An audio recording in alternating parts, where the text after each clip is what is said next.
Hey guys, this is Edwin from Syndr AI, and in this video, I'm going to show you how to set up a lead generation campaign with Syndr to find leads like this for your local business. Maybe you have an online business, but any lead generation campaign, I'll show you how to set it up. So let's jump right in. So as you can see, here's some of the leads I've gotten for this local cleaning business. These are pretty relevant in my opinion, right? This one's from Reddit. Look for recommendations for cleaning services for apartments. This one's from Facebook, Nextdoor. These are, I would consider, pretty good leads here.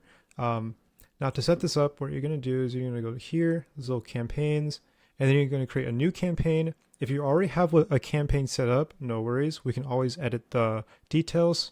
So in that case, we're going to go here, edit, and the campaigns that I have and I would recommend for lead generation campaigns specifically is to leave it automatic. I would make sure that your description is pretty much as descriptive as possible. So one thing to keep in mind is that our AI doesn't really know much about your business besides what you tell it, right? In my case, it doesn't know what Puget Sound Cleaners is, but it does know what a house cleaning company that offers these services is. It definitely knows what that is.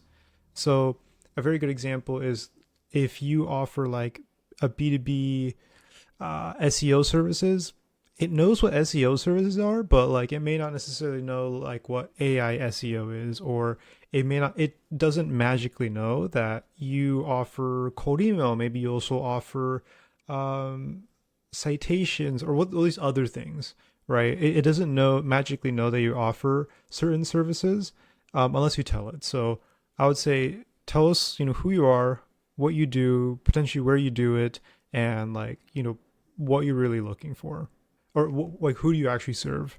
Honestly, this is a pretty poor description, but because it's a house cleaning company, it's pretty simple. The AI just intuitively knows what it is. Keywords and targeting, I keep these super broad. I don't have much to say on keywords because on automatic mode, we pretty much evaluate every single post. So I just stuck with like whatever AI generated keywords it gave me. I have no negative keywords. Instead, I have an additional system prompt that just basically says, don't show me leads offering their own cleaning services. Pretty straightforward.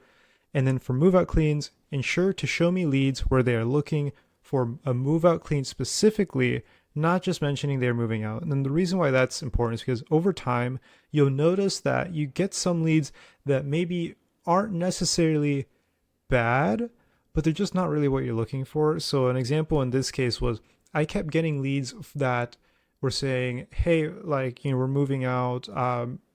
Anyone needs some of our like move out boxes? And the AI would flag that as relevant because it was saying, oh, like they're moving out, so they probably need a move out clean.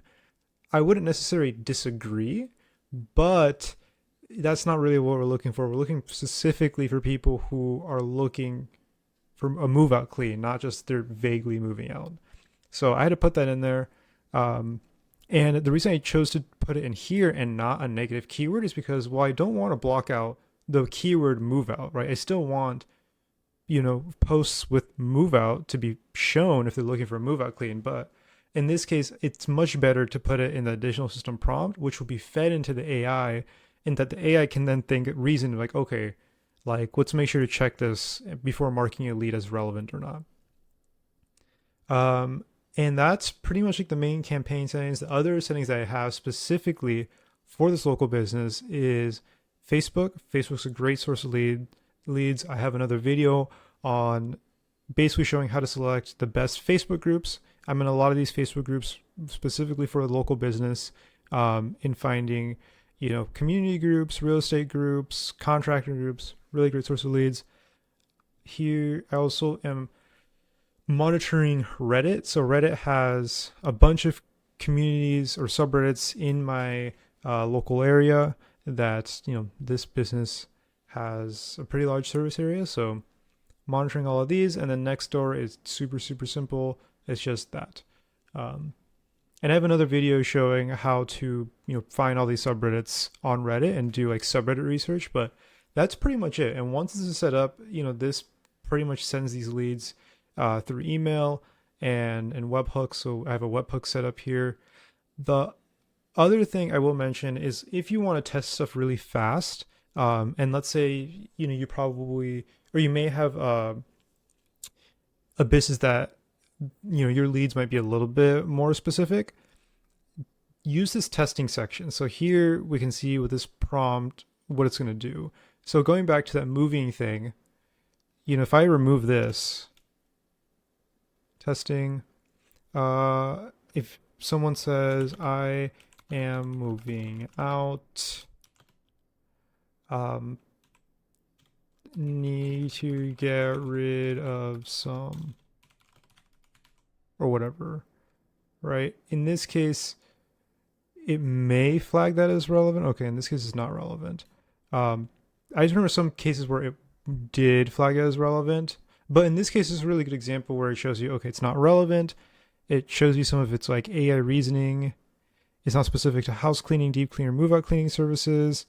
Okay, so that's perfectly fine. And then you can kind of see, moving out, need to hire a cleaner or whatever. And in this case, this is going to pick that up because it says, oh yeah, they're hiring a cleaner. And notice how it doesn't actually use any of the keywords here, right? Cleaning is not cleaner, but semantically the AI knows, okay, this post specifies need for a cleaner, which is a clear service domain. It needs for a cleaner is directly relevant, right, to Puget Sound Cleaner's core services offering house cleaning, right? So you can kind of see its reasoning here. And I think it's super helpful in like defining like, okay, what should the additional system prompt be in terms of like refining what kinds of leads you get.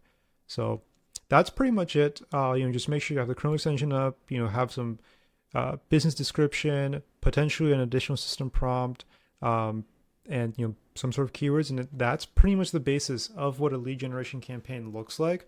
The sort of maintenance items over time is you'll probably want to refine the additional system prompt a little bit more as you get more and more results, but besides that, it's pretty much set up once and you're good forever. So thank you so much for watching this, and I'll see you in the next one.